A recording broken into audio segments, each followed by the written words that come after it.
In recent news, you may have learned that our crew helped unite a lost dog and their family.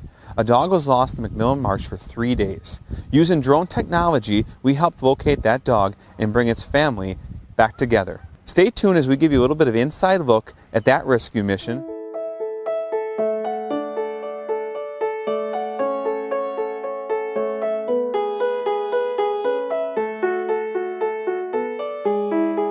Somebody on social media asked if there was anybody that had a drone in Marshfield.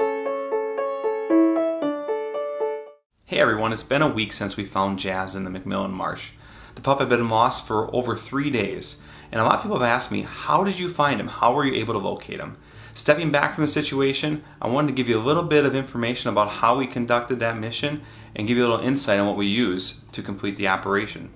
Our equipment for daylight operation consists of a DJI Inspire 2, a command center, and a portable generator that allows us to work in remote areas. The mission was very simple.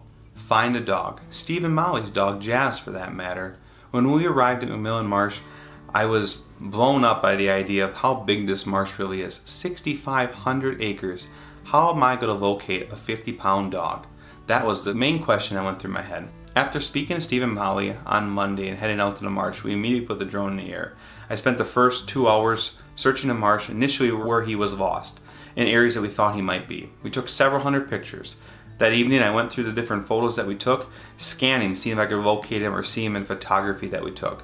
And I began to realize, I'm like, this is a 6,500 acre marsh. How are we possibly going to do this?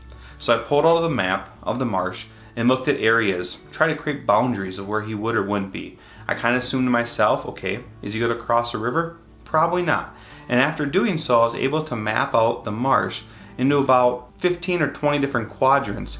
We started the next morning on Tuesday, roughly 9 o'clock in the morning. The team and I looked over the map. Using radio and handheld communication, we started to go through each one of the sections. Using the drone as an aerial perspective, as well as the team on the ground, looking into areas of the marsh or areas of the scans where we couldn't see or clearly identify.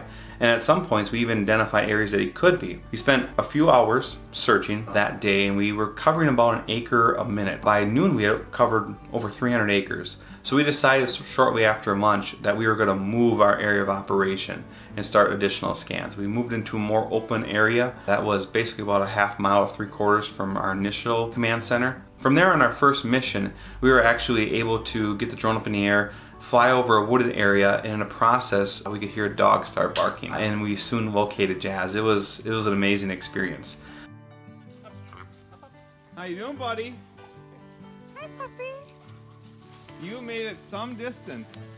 Got a lot of energy. Oh my gosh. A lot of energy. You're hungry. Are you hungry? Do I look like a cat? Oh.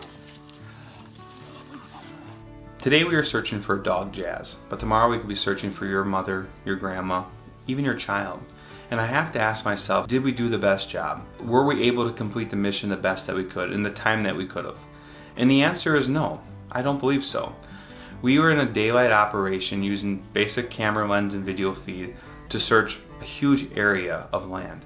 The reality is we would have been more successful searching an area with thermal technology. We've been able to identify where he would have been a lot sooner, being able to separate his body temperature from the temperatures around him.